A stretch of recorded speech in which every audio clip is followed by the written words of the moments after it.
Well, folks, we finally have it. Demons of the Ruinstorm just dropped on PDF today. I am going to start covering this as soon as possible. This is the last big release as far as I'm concerned. Super excited for these rules and what they can add to the game. I know for sure I'm going to be collecting some demons of my own, expanding onto the demons that I already have for Age of Sigmar and such. But anyway, let's get into it right away.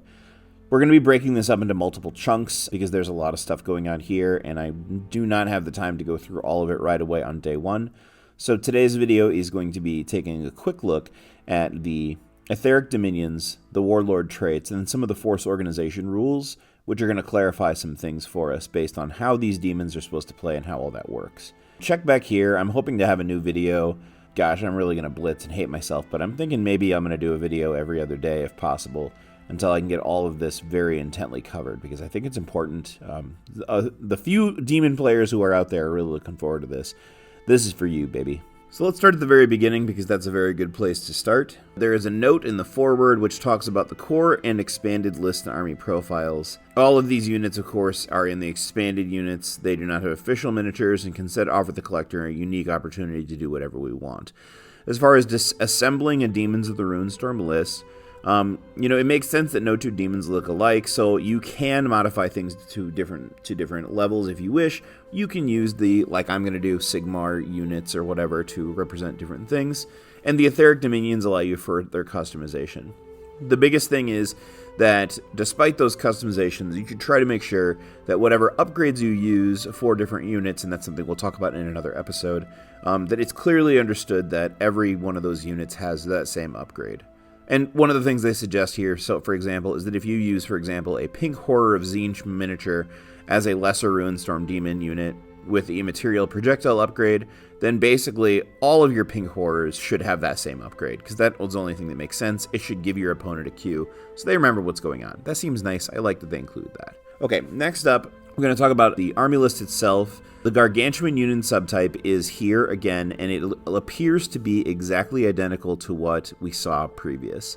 Gargantuan units are not affected by special rules that negatively modify characteristics other than wounds. Specifically, though, it does not impact the rules native to demons where their strength and toughness raises and lowers. Models of the Gargantuan unit subtype count as 10 models for outnumbering. Gargantuan units can only make reactions triggered by Armiger, Dreadnought, Primarch, Mechanized, or Vehicle unit types, or any model with a wounds characteristic of 8 or more. Fleshbane and Poisoned attacks successful wounds must be rerolled, and any model with the Gargantuan subtype may attack with all weapons and every shooting attack as part of a reaction. But again, as specified, only against those specific triggering units. A model that does not have the Gargantuan unit subtype may join a unit that includes a model with Gargantuan, and no model with Gargantuan unit subtype may join a unit that does not have Gargantuan. So Gargantuan stays with Gargantuan. Also, Gargantuan units ignore all effects, both detrimental and beneficial, of psychic powers, and cannot be wounded or affected by an attack with the Psychic Focus special rule. Weapons with the Force special rule that are used to make attacks against a model with a Gargantuan unit type are not effective and resolve as normal. Okay, the next thing that I noticed as interesting, there's two changes here, or two specific design choices about the way this army is going to run, okay? The first off is the allies and detachment situation for Demons of the Ruinstorm. An army that includes a primary detachment drawn from the Ruinstorm Demons army list cannot include any optional detachments except for Lords of War detachments drawn from a Ruinstorm Demons army list. Any army that includes a primary detachment that does not use the Ruinstorm Demons army list cannot include an optional detachment, including allies or Lord of War detachments drawn from the Ruinstorm Demons army list. Note here says that Ruinstorm Demons can still be used in primary detachments drawn from another army list through the use of certain special units or rules like esoterists, which can summon those demons. Okay, the big sad here is going to be that quite specifically this says that you cannot run, like for example, a Wordbearer's army with an allied detachment of demons. It is strictly forbidden in this situation. You can, however, use certain Primarchs, certain special characters, or esoterists, which will allow you to put demons into your Force Org chart, but there's a specific separation between the two of them. I don't know how I feel about that. That makes me a little bit sad, quite honestly, because, yeah, that sort of limits a certain amount of fluff.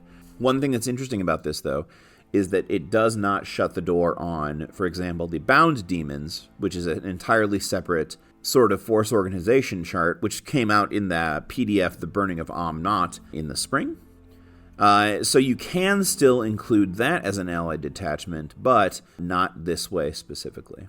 The other big change that I noticed right away is that we do still have the Etheric Dominions, but there is a change in the wording of the Etheric Dominions for a couple of them. Small changes like we saw with the Demon Engine PDF that came out recently, but also in their general functionality.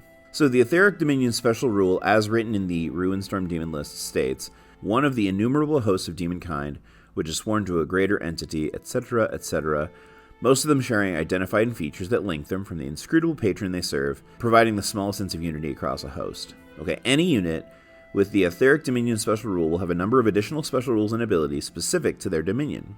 A unit that includes models with this special rule may only have one variation of the Etheric Dominion special rule, and no model with this special rule may join a unit which includes any models with a different variation, which makes sense.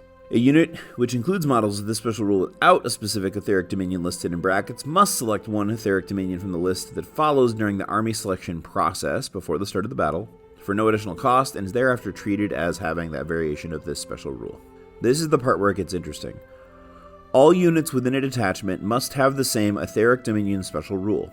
A Lords of War choice taken by the Ruinstorm Demon Army list may select any Etheric Dominion special rule, even if it is different from the one selected by the primary detachment. The reason why this is interesting is that I want to go back to and take a look at and read the way these Etheric Dominions were introduced again in the Bound Demons supplement and list.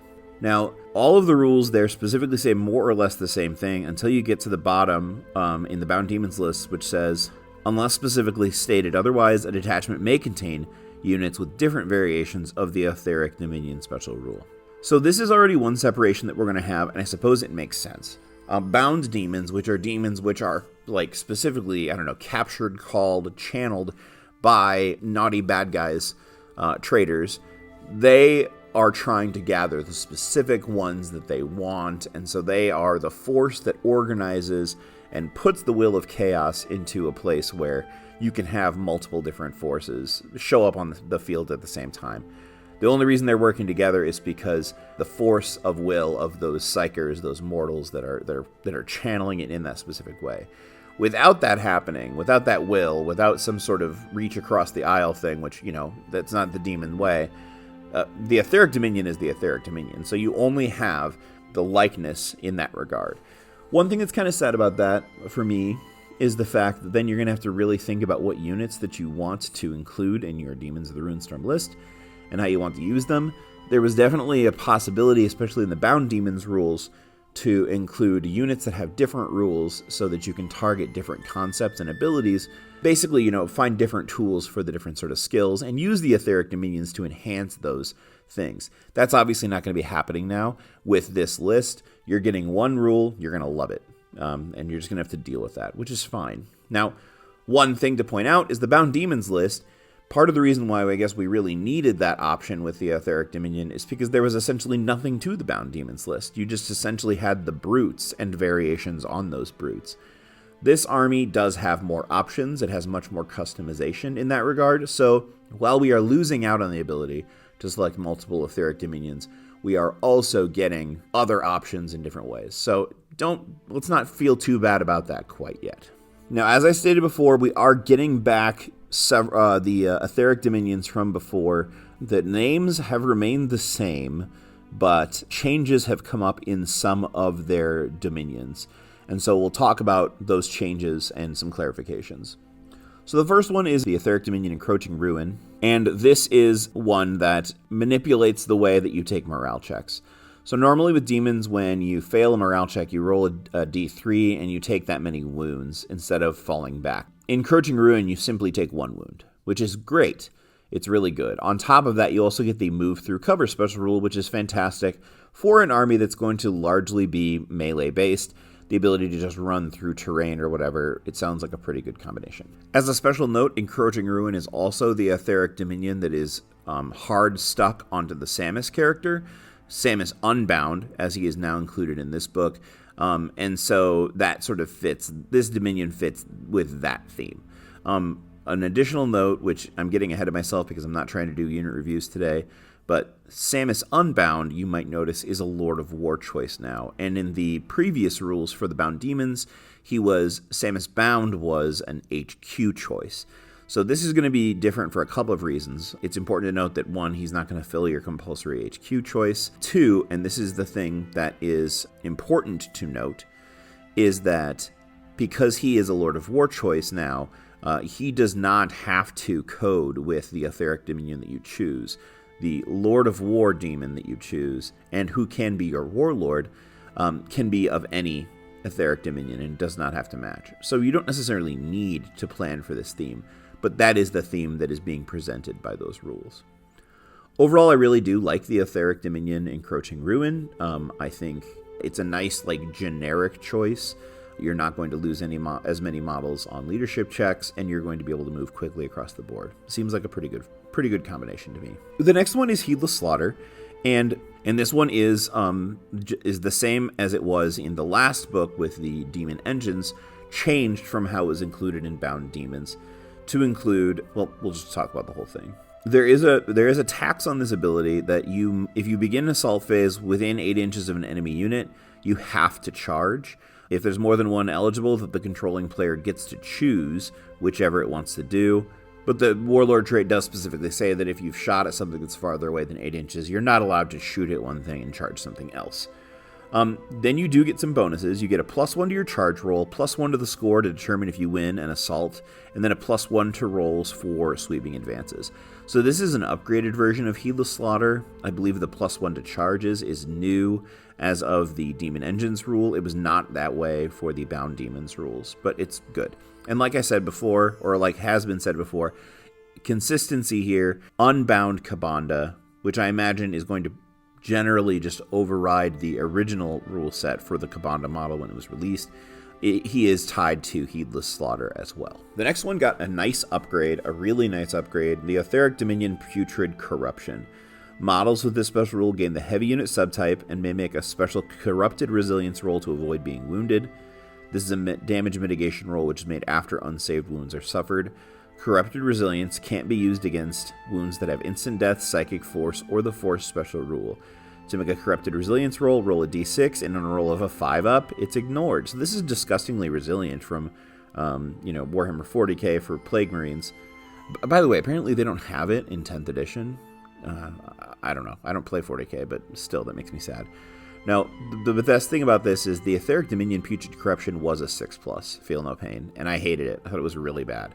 The fact that it's a 5-up makes this way more important to consider. The one thing that's really an issue here is that if this is going to be an army that does melee, having everything be heavy means not running, so you might have some long terms with your shambling hordes slowly approaching, which makes sense. The next up is Rapturous Sensation, and this says that on a successful charge, as long as it's not disordered, anyone with this Etheric Dominion strikes at 1 and higher initiative step than normal for initiative. On a turn in which they make a successful charge, so long as it's not disordered, then you have a +1 to your initiative step, after any other initiative modifiers and other special rules have been taken into account. In addition, units using this rule get to reroll all failed initiative tests for blind checks and leadership tests to see if they fail for the concussive special rule, which makes sense. They're into that stuff. Don't worry about that. Now, this unit did, in fact, get a pretty sizable nerf, though, because in the old Bound Demon rules, units in the old Bound Demon rules, this also imparted a +1 to run and charge moves, and any moves they make as part of a reaction. So a really huge mobility nerf to this, but a +1 to initiative and re-rolling those blind and concussive, that's not terrible. That is pretty sizable nerf to the mobility, however, it's important to note. Is it still worth it? Probably. We'll have to take a look at it and think about it again once we go through the unit upgrade rules. Formless Distortion is next up, and the way this one works is that at the start of the fight sub-phase, every unit that has this rule rolls a d3, and then they get special rules. Now, if you roll a 1, you get Concussive 1 and Lance. If you roll a 2, you get Reach, And then if you roll a 3, you get Shred and Sunder. Now, these are the exact same rules as applied in the previous, and they're all sort of okay. All 3 of them have, outside of Reach 1, 2 of these have something you can do against both armor and against infantry, so there's definitely options both ways here. I think 3, probably Shred and Sunder, is like maybe the one you want the best, although Lance is pretty effective, especially if this is on a model with a pretty high strength, really cutting through that armor value 12. Cutting through an armor value 14 and making it 12. So pretty good. Definitely not 100% reliable, but that's definitely okay. It still seems pretty fun. Aetheric Dominion Infernal Tempest. This is one that I really didn't like the first time around, and I still really don't like it. Models of this special rule gain Hammer of Wrath 1, or if they already had it, they increases by +1. All wounds inflicted by any variant of Hammer of Wrath also gain Deflagrate. Additionally, models of this special rule gain a shooting attack with the following profile. Elemental Eruption, it's range 8, strength user, AP 5, assault 2, Deflagrate, and retaliation. Retaliation attacks can only be made using weapons with this special rule as part of a reaction. They automatically hit without needing to roll to hit. So it's like a very limited template that you can only use in reactions, which extremely limits its versatility and effectiveness. Now, a quick search through the document will show that there are quite a few models that have Hammer of Wrath base, and so they will get a little bit better version of it and increase it. So that's pretty nice, I suppose, but it's not going to be as impactful as some of these other special rules. So, I mean, if you like it, you like it. If you don't, you don't.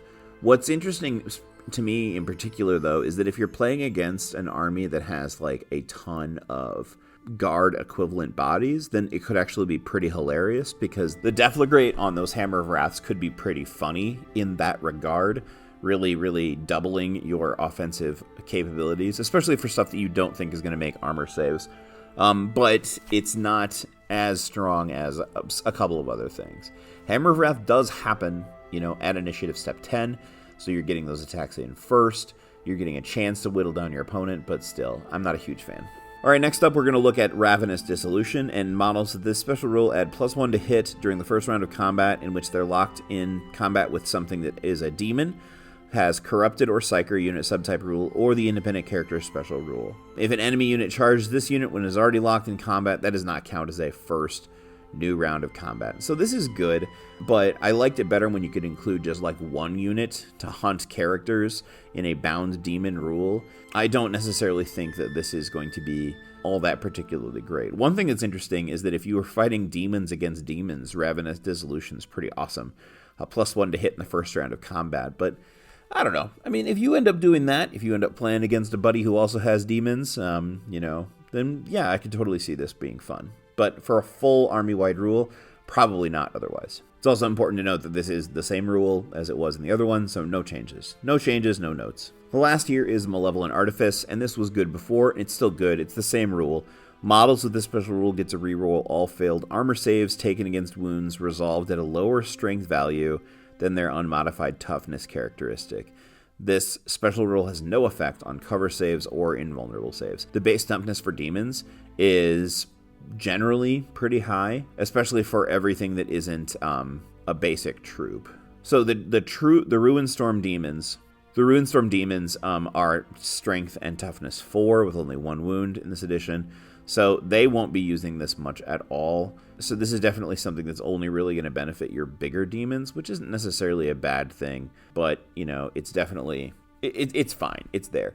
It's really going to be great for your bigger units, especially if you're going to try to run a more elite group with like a lot of brutes, a lot of bigger enemies, or bigger models on the board. Those things will be able to use this quite frequently. One big problem to note is that this Dominion is attached to specifically only regular armor saves, so it's only those that you're getting a chance to reroll. Not a lot of demons have really excellent armor saves, and so there's going to be a lot of armory, even small arms fire, that is going to potentially negate your armor save in general, so not allowing you to use this specific Dominion special perk.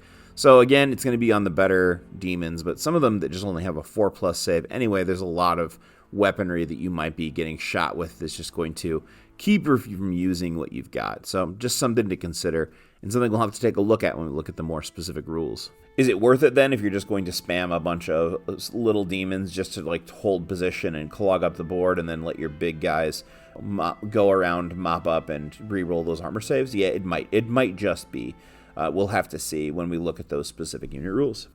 So overall, taking a look at these rules, I think the big winner, as I noted before, is the Putrid Corruption. 5+ Feel No Pain is just really fantastic on these. It really, really is. Considering that they're going to be heavy, so they're going to be a little slower, that's definitely going to be a problem depending on how you build these guys. But there might be ways to look around that as we go forward. Some other big nerfs, Rapturous Sensation not having that modifier to movement is a huge change. Definitely is going to change them if you were thinking about including them from before, but, you know, also, it's okay, it's fine. If you were going to ask me, and I mean, if you're here, I guess you kind of are asking me, I'd say that the big ones that I like the best, I really do like Encroaching Ruin for the stability of those morale check failures and the ability to move through cover. I think Heedless Slaughter is pretty great with that +1 to charge, +1 to score, and +1 to sweep. Automatic charge requirements isn't that bad, especially when it's only within 8 inches of range. Most of these models, if you're within 8 inches, you're going to try for a charge anyhow, so that's not that big of a deal to me. Putrid Corruption, pretty great though. So is Malevolent Artifice in some ways. And you know what? Now I'm trying to talk myself into making Infernal Tempest work, but I just don't think it's going to. I think of that one, of them all, I think that's my least favorite. Oh my gosh. Now I'm going to have to make it work. Okay. Challenge accepted for myself. Can I make Infernal Tempest fun? We'll see about it. All right, the last part I want to cover today briefly is the Demon of the Ruinstorm Warlord traits. And we've got 4 here, which is fine, and we'll just see how they all work together. Now, many people, I'm willing to bet that a lot of people who are going to play demons are going to want to play with one of the big 3, the big named characters. And by the way, we finally have the Nurgle demon in here. The Utter Blight is in here, so he'll be on the list to look at later. But regardless, let's take a look at the 4 rules. All right, Conqueror of Kings. There's a couple benefits here, one for the Warlord and one for the Warlord plus all of his buddies. So and this all revolves around being locked in combat with an independent character. So if your Warlord with this special rule is locked in combat with an independent character, the Warlord themselves gains +1 attacks when locked in combat. The whole unit, with this gets +1 strength. So everyone gets +1 strength, including the Warlord, but the Warlord also gets 1 additional attack. That's pretty good. In addition, you get an extra movement reaction, so long as the Warlord has not been removed as a casualty. This is really going to go a long way to making this Warlord and his posse pretty strong against that. Your Death Star is going to have a lot more punch, and that's pretty nice. Entropic Force. Damage mitigation rolls taken against wounds inflicted by a Warlord with this trait, and all models within a unit they've joined can only succeed on a roll of a 6, regardless of the value of the roll. In addition, an army whose Warlord has this trait may make an additional reaction in the opposing player's movement phase. So this is really interesting, but also really niche. I'm trying to think of situations in which you would regularly have units that would have a 4+ Feel No Pain. I guess the first thing that comes to mind is like a tactical squad with, Heart of the Legion, or something to that equivalent. But only succeeding on a 6+ is pretty funny. Is it strong? Yeah, it's pretty strong, but again, it's going to be rather niche, and it is also giving you that additional movement phase reaction. Clever, cute, not sure how effective. Oh, Eternal Reveler. This is pretty wild. A Warlord with this trait and all models within a unit they have joined may declare charges during an assault phase even if they have run that turn. When charging, a Warlord with this trait and all models within a unit has joined may choose not to roll for charge distance. Instead, they count the charge distance as equal to the initiative characteristic of the Warlord. If it does so, the charge distance cannot be increased in any way. In addition, you get an additional reaction in movement phase. All right, so this is really interesting. So I am going to cheat now, and I'm going to take a look at the HQ choices. So there are several versions of the HQ. You have your Demon Ruinstorm Sovereign, which is a 350-point chonker. You have the Demon Hierarch, which is a 250-point less chonker. And you have a Harbinger with attendance. And this is similar, I think, to... Well, no, that's not true. It's not exactly like the Demon Brute Harbinger. Now, the lowest of these has initiative 5. The highest, the Sovereign, has an initiative of 6. So you can't modify this roll in any way, shape, or form. But what's really interesting about that is that, if you get to a point where all you need is a 6-inch charge, you don't even have to roll the dice to try to get that. Now, you're very likely to pass a 6-inch charge on 2d6, but you're also, it's not as guaranteed as you might think. Now, on top of that, you are going to be able to run before the charge with your Warlord and his special unit that he's with.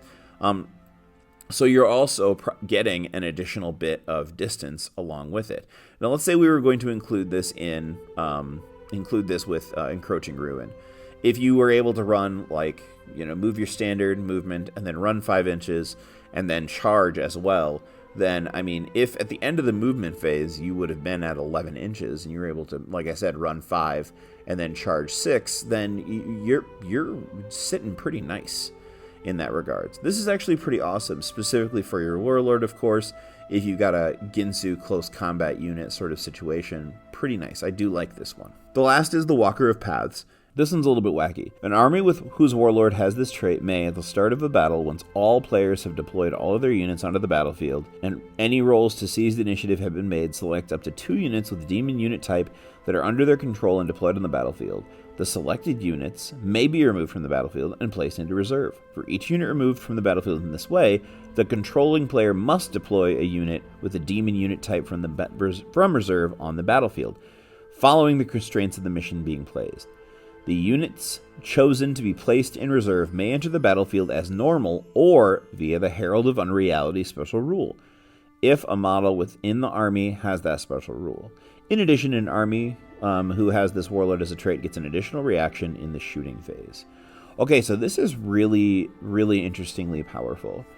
So the Herald of Unreality special rule is an interesting, different way to deploy things, and it sounds similar because it's sort of a copy paste. It's like one of those don't copy my work exactly sort of things.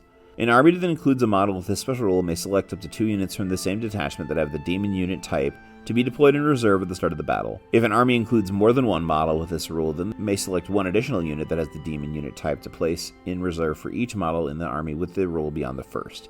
So if you have 2 models with the Herald of Unreality, then you can put 3 in. If you have 3, then you can put 4, etc. You get the idea. The chosen units may only enter the play by means of Warp Rift. Reserve rolls are not made for them. Instead of making a shooting attack, the controlling player of a model with this special rule placed a blast marker 3 inches in base-to-base contact with that model, and not over any other models to represent the Warp Rift. The model's controlling player may then choose to move one of the demon units that were placed into reserves using this special rule onto the battlefield. That unit moves onto the battlefield from any point along that edge of the blast marker to represent the Warp Rift, as if it's coming in from reserves, treating the Warp Rift marker as though it were the controlling player's battlefield edge. Once all models and the selective units have moved onto the battlefield, the Warp marker is removed from play. The demon unit brought into play by use of this power may act as normal in the shooting phase in which it arrives and may declare a charge in the assault phase of the turn in which it enters play. So it's similar to the Esoterist power, but instead of dropping the bubble at range and then scattering it, it simply must touch the Herald specifically. So when you combine that with this special rule, with this Warlord trait, basically you can take a look at what's going on the field, and you can decide which of your units you want to have on the field at the start of the game, and which of your units you want to put into reserve. This is a really, really powerful ability because it manipulates those reserves, and it happens specifically after literally everything else. You can even do this after you find out that you weren't able to seize, or after you find out that your opponent seized from you. It is really, really strong. Of all of them, I'd say this is the overall strongest option if you are going to run that Harbinger. But I like this one quite a bit. Overall, if I took a look at all of this here, I would have to say that the Walker of Paths is my favorite, just for the shenanigans. But other than that, both Eternal Reveler and Conqueror of Kings definitely have applications. If I was going to go for a very straightforward, I'm putting together a Death Star that's going to come try to kill your Death Star, the Conqueror of Kings is absolutely fantastic. Eternal Reveler, depending upon which Etheric Dominion you take, has definitely some options to be extremely powerful in its ability to skirt around the battlefield and close distances very quickly. Well, that's going to do it for day 1 of Demons. I'm trying to get this out as quick as possible. I'm very excited to look forward at some of the things that I've seen next. I think next time I would really like to take a look at these special rules that are included within the Demons of the Ruinstorm, and also start talking about some of the basic troops that you can get and different combinations that you can make. Let me know if you have input on what you think I should do next. Please comment down here below. Send me an email at ineptusastartes30k@gmail.com. Don't forget to like and subscribe, and feel free to leave a tip in the tip bucket, also linked down below. Hope you're doing great. More demons coming to you soon. Take care.